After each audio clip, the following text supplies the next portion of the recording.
Can probiotics be the game changer in ventilator-associated pneumonia prevention? Good evening. Ventilator-associated pneumonia remains one of the most challenging aspects of treatment of critically ill patients over the last many years. Recent studies shows incidence of ventilator-associated pneumonia to be between 20 to 30% of all mechanically ventilated patients and a mortality of almost 30% in patients who develop VAP. Probiotics has emerged as one of the possible preventive strategies in prevention of ventilator-associated pneumonia. The term probiotic is derived from the Greek word for life. The WHO defines probiotic as life microorganisms which, when administered in adequate amounts, confer a health benefit to the patient. The ability of the probiotics in stimulation of immune responses by regulation of local inflammatory response and induction of cytokine release was the proposed mechanism of action of probiotics in prevention of VAP. Although there are multiple small RCTs, there is wide heterogeneity in the studies and the total sample size has been low. In view of all the shortcomings, we went ahead with a randomized control trial to confirm the benefit of probiotics in prevention of VAP among mechanically ventilated patients admitted in ICU settings under Department of Medicine between July 2019 to June 2020, who required at least 2 days of mechanical ventilation.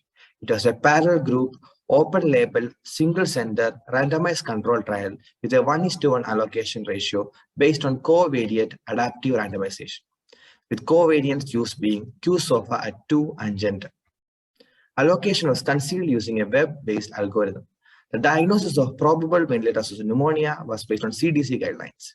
2 capsules of probiotic VSL-3 was given twice daily along with other NG medications till the patient remained on mechanical ventilation.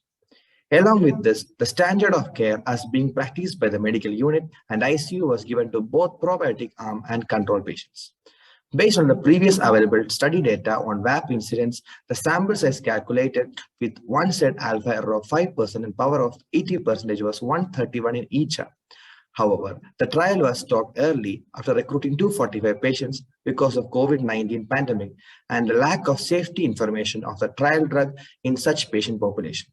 All 120 patients in the intervention group and 125 patients in the control group was included in intention to treat analysis. The baseline characteristics, including age, comorbidities, as well as disease severity at time of admission, was almost similar in both probiotic arm and control arm. The study revealed minimal decrease in the incidence of ventilator-associated pneumonia among patients treated with probiotics compared to control group. As you can see, it's around 29.2% versus 31.2%.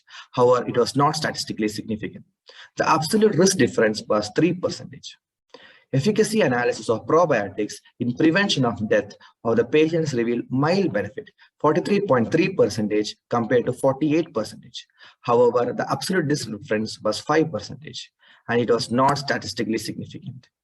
The mean duration of ICU stay in probiotic arm was 10.58 days, and mean duration of ICU stay in control arm was 11.78 days. While the mean duration of mechanical ventilation in the probiotic arm was 10.80 days, and mean duration of mechanical ventilation in control arm was 11.56 days. Both of these were not statistically significant. The mean and median day of incidence for PVAP was approximately 8 days and 6 days respectively for both probiotic and control group respectively. Our study, contrary to the hypothesis and the meta-analysis previously done on this subject, revealed very minimal, statistically non-significant decrease in the incidence of ventilator-associated pneumonia, mortality, duration of ICU stay, and mechanical ventilation. One possible explanation for the same may be that the intervention was given only to those patients after 2 days of mechanical ventilation and not at the beginning. One may assume that the biological pathway by which probiotics act could have undergone irreversible damage by then, or the delay may have allowed the pathogens time to establish infection before the probiotics were administered. However, this is usually the real-life scenario, where probiotic tablets, which is given via NG, is usually given to the patients once patient's clinical condition stabilizes, which usually takes around 2 to 3 days after intubation. Based on our study, we conclude that probiotics cause minimal, statistically non-significant decrease in the incidence of ventilator-associated pneumonia among patients treated with probiotics compared to control arm. In addition, there is no statistically significant decrease in mortality, duration of mechanical ventilation, and ICU care in the probiotic arm compared to standard care.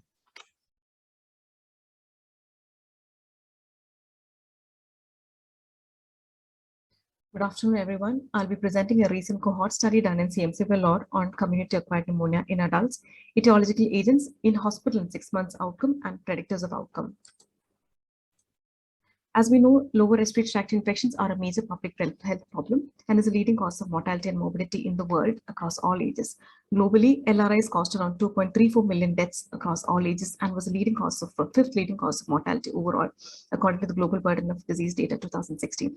Coming to the Indian scenario, LRIs are the fourth leading cause of disability-adjusted life years.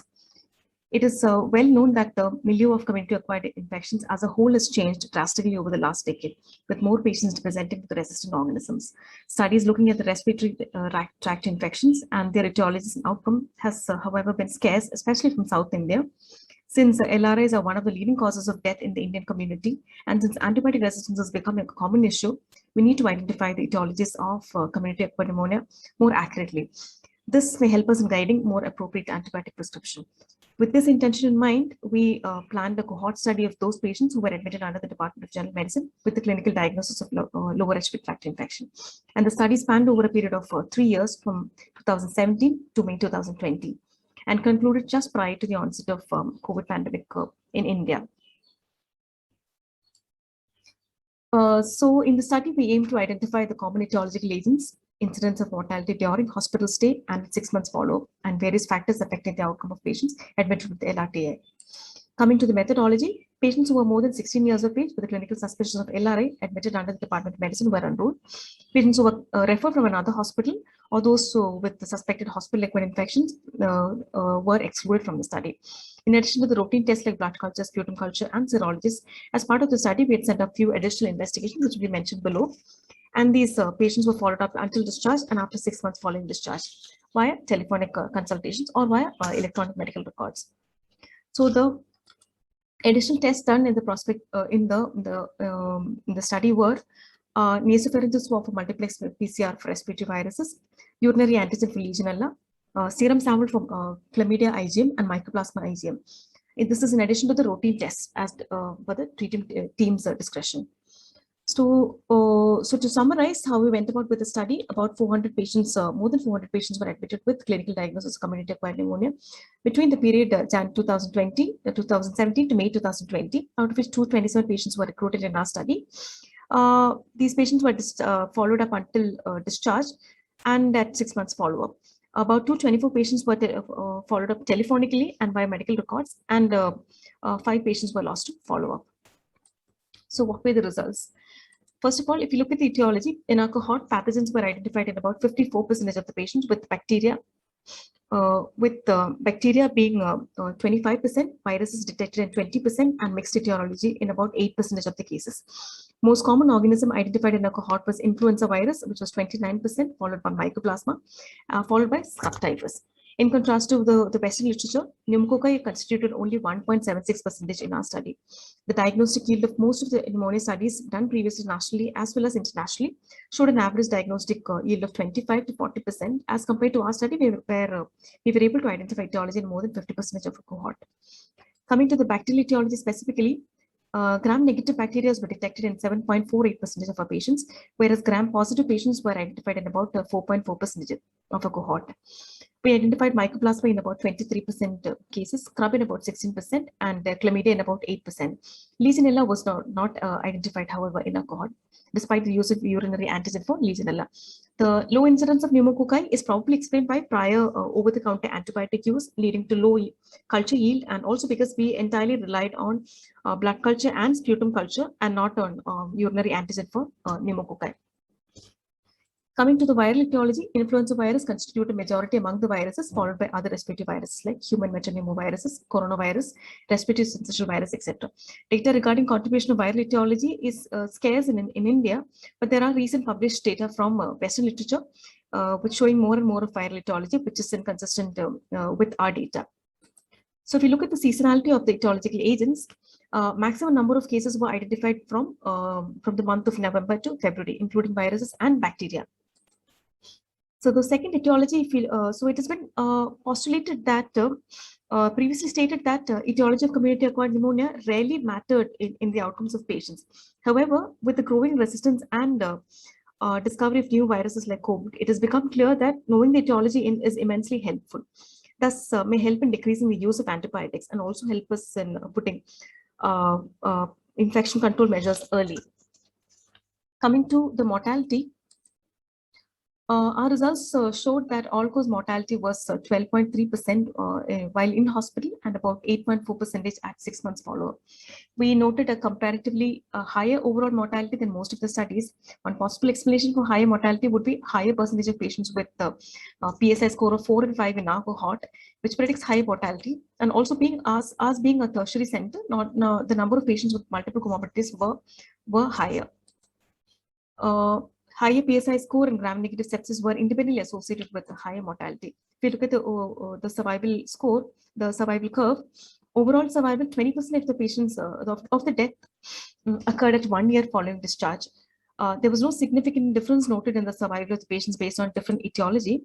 Bacteremia was associated with higher risk of mortality, and the use of piperazine and teizoactive at admission was associated with improved survival. So the study concluded almost immediately before the onset of COVID-19 pandemic in India, and hence is one of the most recent estimate of pneumonia mortality and etiology in the pre-COVID era among our patients.